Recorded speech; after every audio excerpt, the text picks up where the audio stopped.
దేవుని పరిశుద్ధ నామానికి మహిమ కలుగునుగాక. ప్రియ దేవుని పిల్లరా, వాక్య భాగాన్ని చదువుకొని ఉపదేశంలో కొనసాగించుకుందాం.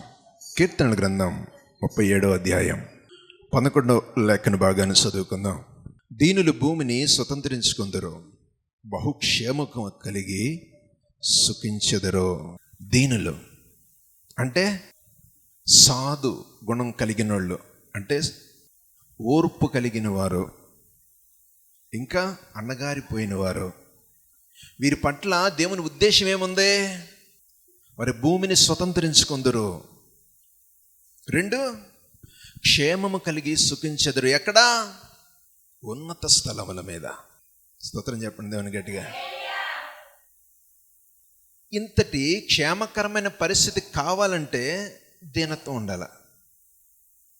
బైబిల్ గ్రంథం నుంచి ఒక 2 సందర్భాలు మీ దృష్టికి తీసుకొస్తాను.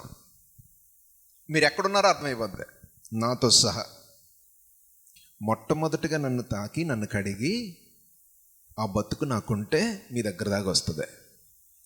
నాలో మార్పు లేని స్థితి ఉందనుకో, మీకు నేనేం చెప్పగలుగుతాను? దీన్ని దాచేసి ఇంకో మాట చెప్పాలి మీకు. అనుదినము కడగబడుతూ ఉంటే ఆ వాక్యం అనే వెలుగులో నువ్వు వస్తే ఒక ప్రకాశమైన పరిస్థితుల్ని బ్రతుకు కొనసాగించడం ఎక్కడ? ఉన్నత స్థలముల మీద. హల్లెలూయా. ఆ క్షేమం ఎట్లా ఉంటుందంట? బహుక్షేమము కలిగి. బహుక్షేమం అంటే సురక్షితమైన పరిస్థితులు. సందర్భాన్ని మీ దృష్టికి తీసుకొస్తున్నాను చూడండి. ఆదికాండం 6వ అధ్యాయం 14 నుండి 18 వరకు. చితిసారకు మానుత్రో మీ కొరకు ఓడను చేసుకునేమో అరలు పెట్టి ఆ ఓడను చేసి లోపటను వెలుపటను దానికి కీలును పుయ్యవలను. నీవు దాన్ని చేయవలసిన విధమిది. ఆ ఓడ 300 మూరలు పొడుగును, 50 మూరల వెడల్పును, 30 మూరల ఎత్తును గలదై ఉండవలెను. ఆ ఓడకు కిటికీ చేసి పైనుండి మూరెడి కిందకి దానిని ముగింపవలెను. ఓడ తలుపులు దాని ప్రక్కన ఉంచవలను. క్రింద అంతస్తు 2వ అంతస్తు 3వ అంతస్తు గలదిగా దాన్ని చేయవలను. ఇదిగో నేనే జీవాయువు గల సమస్త శరీరును ఆకాశము కింద నుండకుండా నాశనము చేయుటకు భూమి మీదకి జలప్రవాహము రప్పించుచున్నాను. లోకముందున సమస్తమును చనిపోవును, అయితే నీతో నా నిబంధన స్థిరపరచుదును. నీవును నీతో కూడా నీ కుమారులను నీ భార్యయు నీ కోడండ్రను ఆ ఓడలో ప్రవేశించవలెను. హల్లెలూయా. ఇది లేఖన భాగం. ఎందుకని ఈ సందర్భాన్ని మీకు జ్ఞాపకం చేస్తున్నాడు పరిశుద్ధాత్ముడు? దీనులు భూమిని స్వతంత్రించుకుందరు, అది బహుక్షేమం కలిగి ఉందరు. ఎక్కడ అంటే ఉన్నత స్థలముల మీద అంటున్నాడే. బిడ్డలు గమనించిన వాక్య భాగం క్షేమంగా ఉంటారులే అంటలా, బహుక్షేమము. స్తోత్రం చెప్పండి దేవునికి. నీకు ఎంత క్షేమం ఉందో నాకు తెలియదు. ఆయన కలగజేస్తాను బహుక్షేమం ప్రతి విషయంలోనూ. చదవబడిన సందర్భం ఏంటి? నోవాహుతో ఓడ కట్టమని చెప్పాడు. ఆ ఓడ ఎలా కట్టాలి? సూచన ఇచ్చాడు ఆయన. ఇన్ని మూరలు వెడల్పు, ఇన్ని మూరలు పొడవు, దానికి కీలిపోయి 3 అంతస్తులుగా కట్టు, ఇంత గ్యాప్లోనే కిటికీ పెట్టు. ఇంత స్పష్టంగా చెప్పడానికి ఆయన ఏమైనా వడ్రమేసిరా? గమనించండి బిడ్డలారా, ఇది కట్టడానికి ఆయన చెప్పిన మాట నెరవేర్చడానికి, ఆ విధంగా తయారు చేయడానికి సుమారు 100 ఏళ్ళు పట్టింది. ఈ 100 ఏళ్లలో ఆయన చెప్పిన పని చేసిన పరిస్థితులను బట్టి అయితే 18వ వచనం మరలా చదివినిపిస్తాను. అయితే నీతో నా నిబంధన స్థిరపరచుదును, నీవును నీతో కూడా నీ కుమారులను నీ భార్యయు నీ కోడండ్రను ఓడలో ప్రవేశించవలెను. స్తోత్రం చెప్పండి దేవునికి. హల్లెలూయా.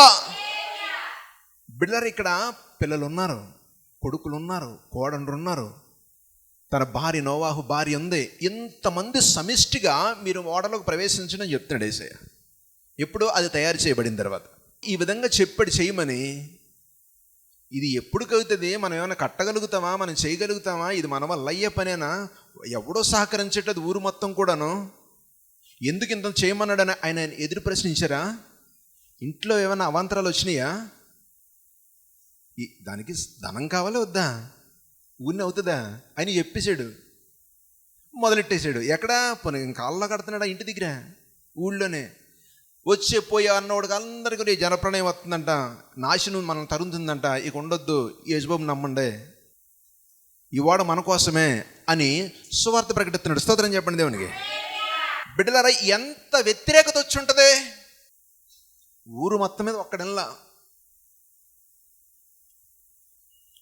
మన ఉపదేశం యొక్క సారాంశం ఏంటంటే బహుక్షేమము కలిగి నువ్వు బతకాలి, దేవుడు అంగీకరించి దీనత్వంలోనికి మనం రావాలి. ఈ రెండే. ఆ విధంగా బతకటానికి ఇక్కడ నోవాహుగా అప్పగించిన బాధ్యత నెరవేర్చే విధానంలో ఎక్కడ కుటుంబం అంతా కలిసి వారు చేస్తున్న సందర్భాన్ని బట్టి అతను ప్రకటిస్తూనే ఉన్నాడు. ఇది పెచ్చా వానొత్తదంటే అనేవాళ్ళు లేరంటారా? అంటే అప్పుడు వర్షమే తెలియదు, ఆకాశం నుంచి వర్షం పడే సందర్భం లేదు అప్పటికి. నోవాహుతో దేవుడు మాట్లాడేటప్పటికి ఆకాశ తూములు ఇప్పబడతాయి, జలప్రలయం అవుతుందని చెప్తున్నాడు ఆయన చెప్పింది ఏదైతే ఉందో అది చెప్తున్నాడు. ఎవడని వింటాడా? కళ్ళ ముందు తుఫాన్లు వస్తే మళ్ళీ తుఫాన్ వస్తుందంటే ఎవడని నమ్ముతున్నాడా? ఇక్కడ కాదు ఇంకో చోటకు వస్తుంది, వాళ్ళు చెప్పారు కదా ఇక్కడ రాదు ఇంకో చోట వస్తుంది అనే ద్వారాన్ని కలిగి ఉన్న సందర్భం, మన కళ్ళ ముందు జరిగిన పరిస్థితులను కూడా మరలా జరుగుద్దంటే నమ్మలేని స్థితిలో మన జీవితాలు ఉంటే, అసలు జరగలేదు అప్పటికి, ఏ పరిస్థితులు లేవు, అయినా దేవుని మాట మీద విశ్వాసం ఉంచి తను కొనసాగుతున్న సందర్భములలో ఒక్కడెల్లా ఎన్ని వ్యతిరేకతలు రాకుండా ఉంటాయా? ఎంతమంది అవమానించుంటారు? ఒక్కని పన్నెత్తి మాటల్లా చెప్తూనే ఉన్నాడు. ఒకవేళ ఆ కుటుంబంలోనే ఎందుకు నేను ఈ విధంగా చేస్తున్నా, కొడుకులు అడ్డు చెప్పినా సముదాయించే స్థితిలో ఉన్నాడు తప్ప దేవుని మాటను తోసేసే విధానంలో లేడు. బిడ్డలారా జాగ్రత్తగా ఆలకించండి. ఎంతకాలం ఈ దౌర్భాగ్యం, ఎంతకాలం ఈ దుఃఖమైన పరిస్థితి, నాకు ఎంతకాలం ఈ పరిస్థితి, ఎంతకాలం ఈ క్షేమం లేని పరిస్థితులు, సమాధానం లేని పరిస్థితులు నువ్వు ఆలోచిస్తూ ఉంటే, మాట్లాడుతూ ఉంటే, ఎక్కడున్నావో ఈ ఉపదేశానికి నువ్వు లోబడటానికి సిద్ధపడితే, దేవుని మాటను అంగీకరించి తన క్రమ తప్పకుండా ఆ ఓడను చేయడానికి సిద్ధపడిన తర్వాత భూమిని స్వతంత్రించుకోవడానికి ఏం మాట చెప్పాడు ఈ నోవాహుతో? ఒక మాట చూడండి. వచ్చింది నాశనం, వచ్చింది ఒక్కడెల్లా. మనిషి మనుగడ కాదు కదా, జీవరాశులలో కూడా ఒక్కటి కూడా ప్రాణంతో బ్రతకలా, ఆ ఓడలో ఉన్నవి తప్ప. నువ్వు కలిగి ఉండవలసిన విధానం, ఒక జీవము కలిగిన దేవుని వెంబడించే విధానంలో దీనత్వం కనబరచాలి. ఆయన మాటకు లోబడే విధానంలో మనం బతుకుండాలి. హెచ్చించుకునే స్థాయి కాదు, అసలు ఆయన ముందు హెచ్చించుకునే స్థితి ఎవడికినే లేదు. అది తెలియక ఆయన మాటకు లోబడిన కుటుంబం వాళ్ళను ప్రవేశించిన తర్వాత సర్వోన్నతుడైన దేవుడు ఆ కుటుంబంతో ఒక మాట అన్నాడు చూడండి. ఆదికాండం 9వ అధ్యాయం 1వ వచనం. మరియు దేవుడు నోవాహును అతని కుమారులను ఆశీర్వదించి, మీరు ఫలించి వృద్ధి పొంది భూమిని నింపుడే. స్తోత్రం చెప్పు దేవునికి. హల్లెలూయా. సర్వ సృష్టిని కూడా నోవాహు తన కుటుంబం చేతులకు ఇచ్చేసాడు. స్తోత్రం చెప్పండి దేవునికి. హల్లెలూయా. మరి వాళ్ళు మనుషులే కదా, ఎందుకని అంతటి భాగ్యం దొరికింది? బహుక్షేమం. ఇంకొక శత్రువు అనేది లేడు, ఇబ్బంది పెట్టేవాళ్ళు లేరు, తన సొంతంత నుంచి సంక్రమించేదే తప్ప ఇంకొకటి లేదు. స్పష్టంగా దేవుడు అంటున్నాడు వాళ్ళని, భూమిని నింపుడే. హల్లెలూయా, హల్లెలూయా. ఎంత గొప్ప ధన్యత అండి. ఏమేం చేయించాడైనా? జలప్రలయం నుంచి తప్పించబడ్డాడు, దేవుని చేత హెచ్చించబడ్డాడు. దేవుడు సృజించిన ఈ భూమి అంతటిని కూడా తనే వారసుడిగా దేవుడు చేశాడు. స్తోత్రం చెప్దేవానికి. హల్లెలూయా. అంతేనా, తన కుటుంబం అంతటికి కూడా రక్షణ ఇచ్చాడు. ఈ పరిస్థితుల్లో నడవటానికి ఏం కనపరిచాడు? చేసిన సువార్త విషయంలో ఎక్కడా కూడా ఎవరిని ఇసుకోలేని పరిస్థితిలో, దేవుడి మీద తిరగబడే విధానంలో లేక, ఆయన మాటకు మాత్రమే లోబడిపోయి ఒక దీనత్వాన్ని కనపరిచాడు. స్తోత్రం చెప్పండి దేవునికి. బిడ్డలు మీకు అర్థమవుతుందా? ఉపదేశం అలాగే 2 సందర్భాలు మీ ముందు ఉంచుతా. దేవుని చేత సాక్ష్యం పొందిడి, ఇంతటి ఈ భూమి మీద నివసించేవారు నీతిమంతుడైన నోవాహుని సాక్ష్యం పొందాడు. సాక్ష్యం పొందిన విధానాన్ని బట్టి దేవుని మాటకు లోబడి దేవుని ఉగ్రతను తప్పించబడ్డాడు. స్తోత్రం చెప్పండి దేవునికి. హల్లెలూయా. దేవుని చేతే హెచ్చించబడ్డాడు, దేవుని దీవెనకరమైన పరిస్థితి నడిపించబడ్డాడు. సర్వ మానవాళి మరలా జీవం పోసుకోవటానికి తన కుటుంబం కారణమైంది, వృద్ధి చెందటానికి. అంతటి గొప్ప ధన్యత ఇచ్చాడంటే ఏం చేశాడు?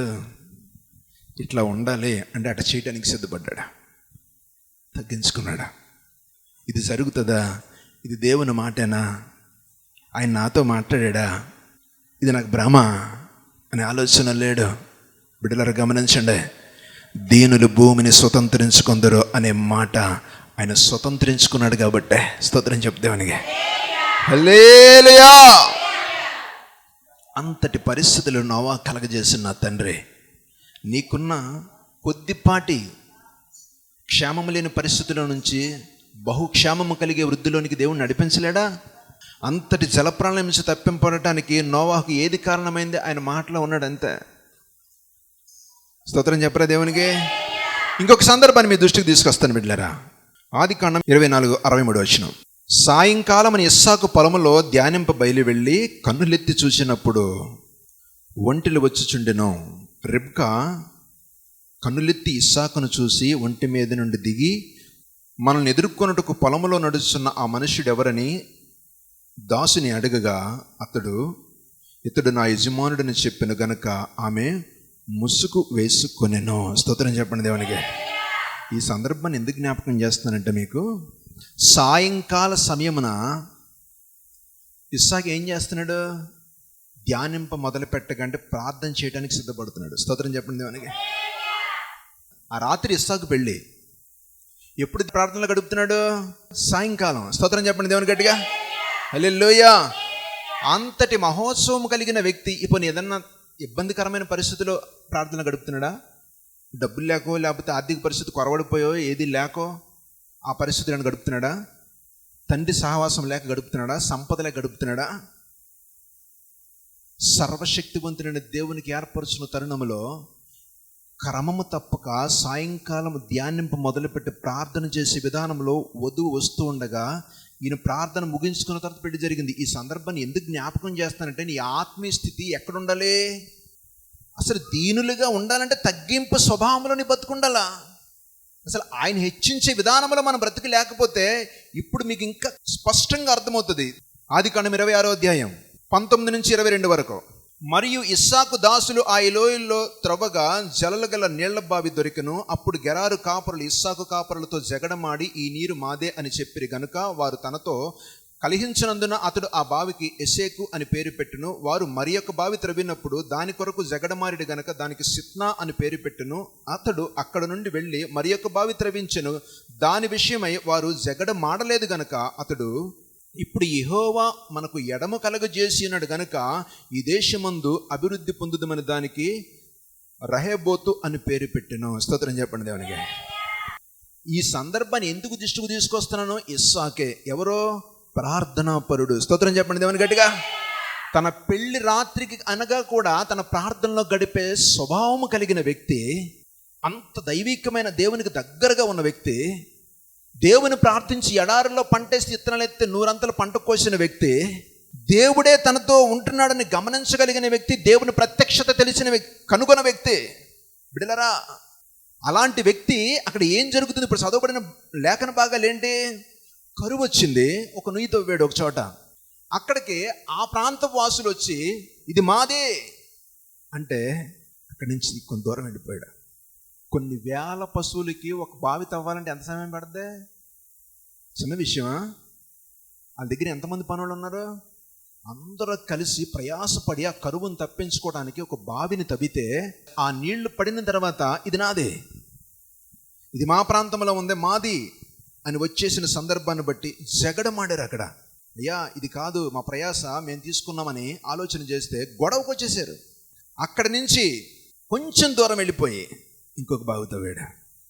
ఇంకొక బావి తవ్విన సందర్భాన్ని బట్టి అక్కడికి వచ్చి విరోధం, కలహం. మళ్ళీని ఇది కూడా మాకే కావాలి. దేవుని మార్గంలో ఉన్నాడు. మీకు మొట్టమొదట చదివించబడిన భాగం ఏంటి? సాయంకాలం ముందు ధ్యానింప మొదలుపెట్టి ప్రార్థనలో గడిపే అనుభవం ఉన్న వ్యక్తికి వస్తున్న ఇబ్బందికరమైన పరిస్థితులలో తన ఎటువంటి దీనత్వాన్ని కనపరుస్తున్నాడు? దైవికమైన ఆశతో బతుకుతున్నాడే, ఆ మార్గంలో ఉన్నాడే. వారు జగడమాడితే కొంచెం జరిగి వెళ్ళిపోయాడు, కలహమాడితే కొంచెం జరగొచ్చేసాడు. ఏం కనపరుస్తున్నాడు? సాధుత్వం కనపరుస్తున్నాడు. విరోధానికి దూరంగా ఉంటున్నాడు. జీవము కలిగిన దేవుడు నీ పట్ల కార్యం చేయటానికి, ఉన్నత స్థలముల మీద బహుక్షేమము కలిగి నీ బతుకు కొనసాగించడానికి దేనికి దూరంగా ఉండాలి? దేనికి దగ్గరగా ఉండాలి? ప్రార్థనా జీవితానికి దగ్గరగా ఉన్నాడు. దేవుని తనతో ఉన్నాడు. ఈ లోకానుసారమైన కలహములకు దూరంగా ఉన్నాడు. సర్వోన్నతుడైన దేవుని కృపలో ఉన్నాడు. స్తోత్రం చెప్పు దేవుని గట్టిగా. హల్లెలూయా. ఆ పరిస్థితుల పలుమార్లు తను వెంబడిస్తున్నా, వేధిస్తున్నా తన కనబరిచిన విధానం మన జీవితంలో ఎంతైనా అవసరం, ఎంతైనా. ఎందుకో అని నువ్వు ఆలోచిస్తే బహుక్షేమము కలగ చేయటానికి నా తండ్రి నీతో మాట్లాడుతున్నాడని గమనించా. హల్లెలూయా. బహుక్షేమం అంటే ఏంటి బిడ్డ? నీ కళ్ళ ముందు నీ బిడ్డలు ఒలీవ మొక్కల వరకు ఎదుగుతుంటే ఎట్లా ఉంటుంది? తుప్పలంపడి తిరిగితే ఎట్లా ఉంటుంది? ఏ పరిస్థితిలో ఉన్నా నీ ఆరోగ్యకరమైన పరిస్థితులు బహుక్షేమము కలిగి ఉంటే ఎంతటి ఉజ్జీవంగా ఉంటావు. నీ ఆర్థిక పరిస్థితులు క్షేమముగా ఉంటే నీ బతికెట్ట ఉంటుంది? బహుక్షేమము అని ఎందుకు మాట్లాడుతున్నాడు ఆయన? ప్రతి విషయంలోనూ నేను కలగజేసుకుంటాను అంటున్నాడు. ఆ పరిస్థితులు బ్రతకటానికి ఏం కనపరుస్తున్నాడు ఇస్సాకు? పెళ్ళి రాత్రి అయితే సాయంత్రం ప్రార్థనలో ఉన్నాడు. మనం ఉందా? నీ హృదయం మీద చెయ్యేసుకొని ఆలోచించు, నీ జీవితం ఎక్కడుందో. అట్టి అనుభవం నీ మీదకి వచ్చిన తెగబడుతున్న పరిస్థితులను బట్టే దాన్ని తప్పుకోవటానికి పెద్ద విషయం కాదు. ఒక సాధు గుణము కలిగి, దీనత్వము కలిగి నువ్వు ఒక్క అడుగు పక్కకేస్తే నా దేవుడికి అవకాశం ఇస్తావు. నువ్వు స్తోత్రం చెప్దామనికే వదిలిపెట్టాడా? 2 వదిలేసాడు, 3 ఒక్కకి వెళ్ళాడు, మళ్ళీ ప్రయత్నం చేశాడు, మరలా నీళ్ళు వచ్చినాయి. హల్లెలూయా. ఎవరేం చేయలే, ఆయన కలగజేసుకున్నాడు. యెహోవా ఆ వైరముని, ఆ గొడవను, వాటి పరిస్థితి నుంచి నన్ను ఎడము చేసిన గనక అని మాట్లాడతాడు. హల్లెలూయా. హల్లెలూయా. దీవెన ఎవడ తీసుకోలా, ఆయనకి ఇచ్చిన దీవెన ఎవడ తీసుకోలేకపోయాడు.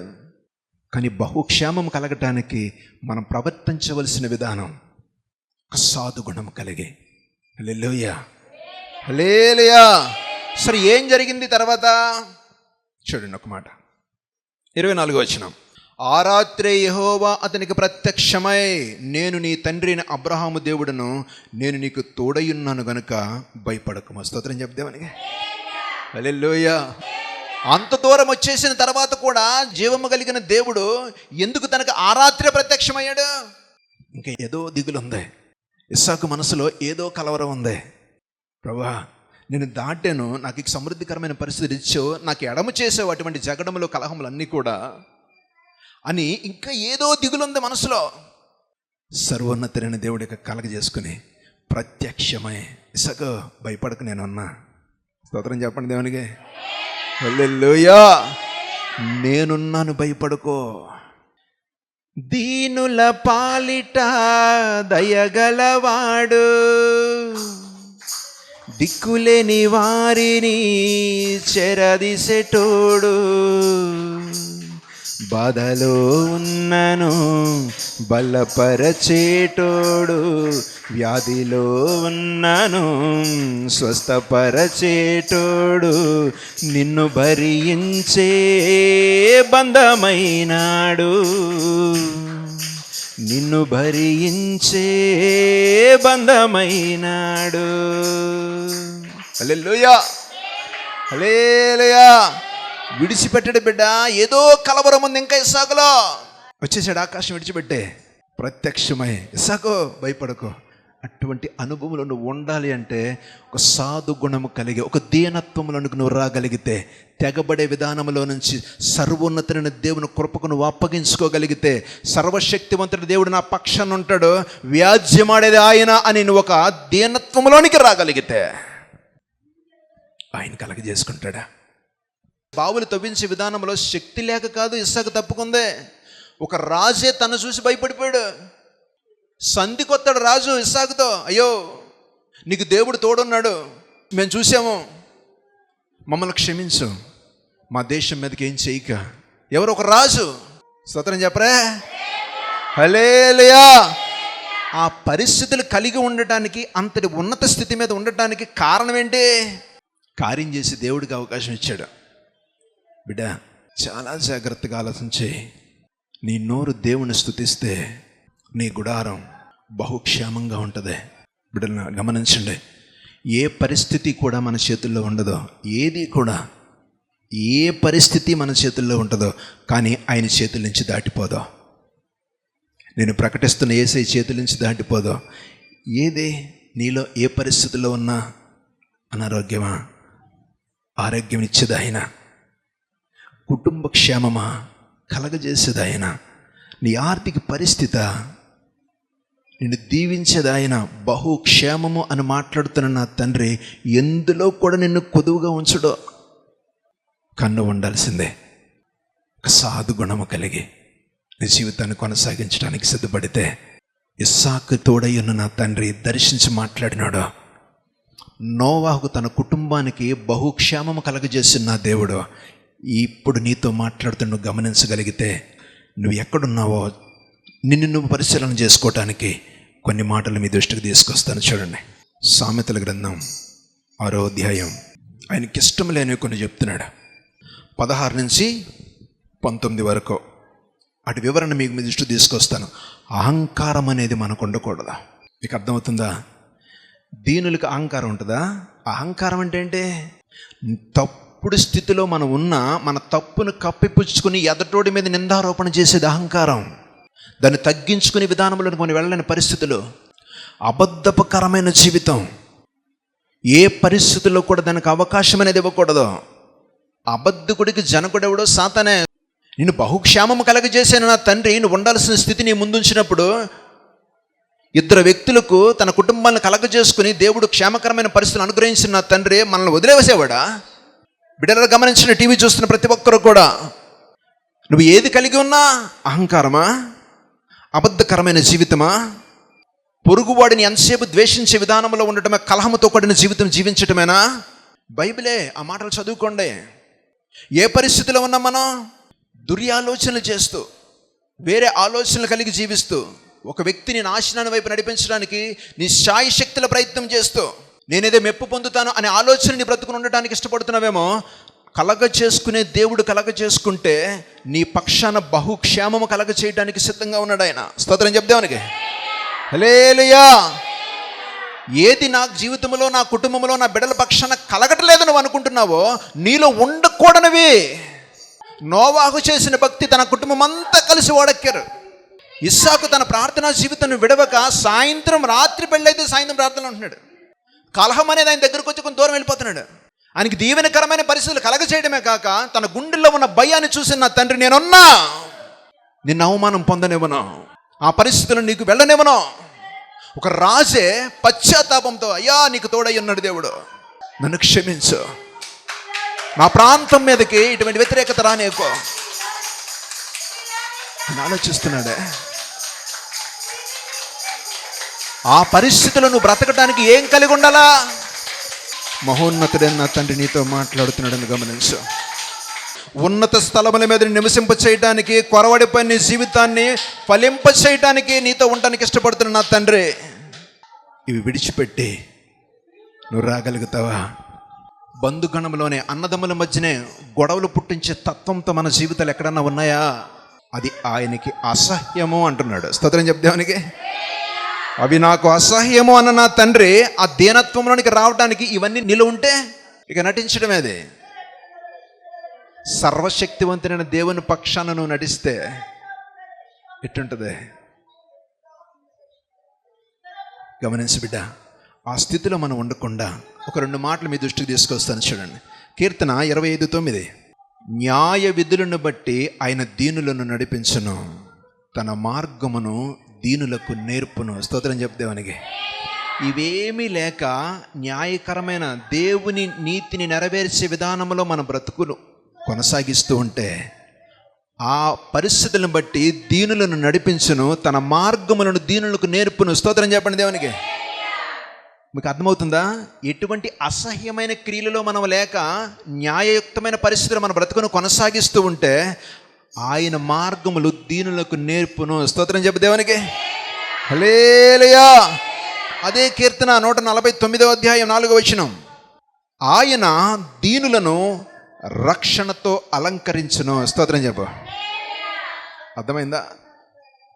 ఆయన ఆ పరిస్థితులు నువ్వు ఉంటే రక్షణతో అలంకరించెను. నీ కుటుంబం అంతా భద్రతలో ఉంటుంది, దేవుని రక్షణలో ఉంటుంది. బహుక్షేమము కలిగి జీవించడానికి దేవుడు సిద్ధముగా ఉన్నాడు. కానీ ఆ సాధు గుణములోనికి నువ్వు వస్తే, ఆ దీనత్వము కలిగి జీవించడానికి దేవుని మహిమార్థమై నీ బ్రతుకుంటే, ఇటువంటి అనాలోచనకరమైన పరిస్థితులు, అహంకారము, అబద్ధకరమైన జీవితం, పొరుగువాడి మీద ద్వేషం, అబద్ధపు సాక్ష్యం, దుర్యాలోచనలు, ఇవన్నీ కూడా నాకు అసహ్యం అన్న తండ్రి, వాటి నుంచి నువ్వు దూరపరచబడితే ఆ కుటుంబం అంతటికి దీనులను రక్షణతో అలంకరించును. స్తోత్రం చెప్పు దేవునికి. అటు స్థితిలో దేవుడు మనల్ని అందరినీ జ్ఞాపకం చేసుకోవాలని, ఇస్సాకును దర్శించిన నా తండ్రి, నీ జీవితంలో అటు దర్శనము కలిగి నిన్ను బలపరిచే విధముగా నీ స్థితి మారాలని నువ్వు ఆశపడితే నీ పక్షాన్ని ప్రార్థన చేయడానికి దేవుడు ఏర్పరచుకున్న పనోడిగా నేను సిద్ధం. మోకరించి ప్రార్థన చేద్దాం. మహాపరిశుద్ధుడా, ప్రేమ కలిగిన మా తండ్రి, శక్తివంతుడా, నీ రక్షణతో మేము అలంకరించబడాలయ్యా. ఏ విధముగా నోవాహు తన కుటుంబాన్ని నీ భద్రతలో ఉంచావో, ఏ పరిస్థితులను నువ్వు చెప్పింది చేయటానికి దీనుడై నడిచాడో తండ్రి, ఈ భూమిని స్వతంత్రించుకోవడానికి నీ కృప చూపించావు తండ్రి. ఇస్సాకు ప్రభువా, ఎటువంటి కలహములకు, జగడములకు ఏ విధముగా ప్రభువా దూరపరిచావో అటు జీవితాన్ని కలిగి ఉన్నాడు. క్రమము తప్పక నీతో గడపటానికి సిద్ధపాటు కలిగి ఉన్నాడు. ఆ స్థితిని బట్టి నీవే ఆయనకు ప్రత్యక్షమై బలపరిచవే. అట్టి కృప మాకు అనుగ్రహించయ్యా. అటు బహుక్షేమము కలిగి జీవించే విధానములు మమ్మల్ని స్థిరపరచుదేవా. టీవీ చూస్తున్న బిడ్డలను జ్ఞాపకం చేసుకోనండి. వారి పట్ల నీ క్షేమకరమైన పరిస్థితిని అనుగ్రహించు. ఉన్నత స్థలములను నివసించే విధానంలో బలపరచు. ప్రతి వ్యతిరేకతకు ప్రభువా దూరపరచు. సాధు గుణము కలిగి నిన్ను అనుసరించే వారిగా స్థిరపరిచి బలపరచమని, వారి కుటుంబం అంతటికి బహుక్షేమము కలుగు చేయమని యేసు పరిశుద్ధ నామములో ప్రార్థించడి వేడుకుంటున్నాను తండ్రి. ఆమేన్. వేల్పులలో నీ వంటి వారెవరు, పరిశుద్ధతలో పరిపూర్ణుడవు. వేల్పులలో నీ వంటి వారెవరు, పరిశుద్ధతలో పరిపూర్ణుడవు. పూజ్యుడా, అద్భుతములు చేయువాడా, మా పూజ్యుడా, అద్భుతములు చేయువాడా.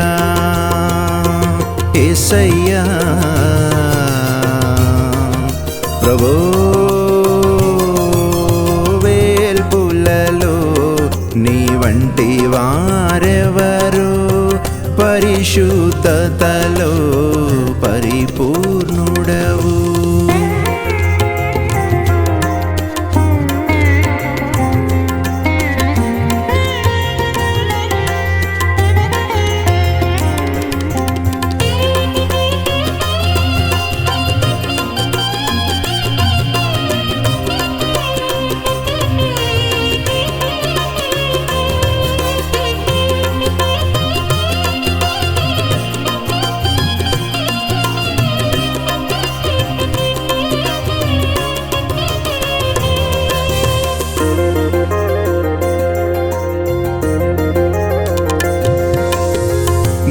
దక్షిణ హస్తం చాపితివి, శత్రు సమూహమును అణచితివి. నీ దక్షిణ హస్తం చాపితివి, శత్రు సమూహమును అణచితివి.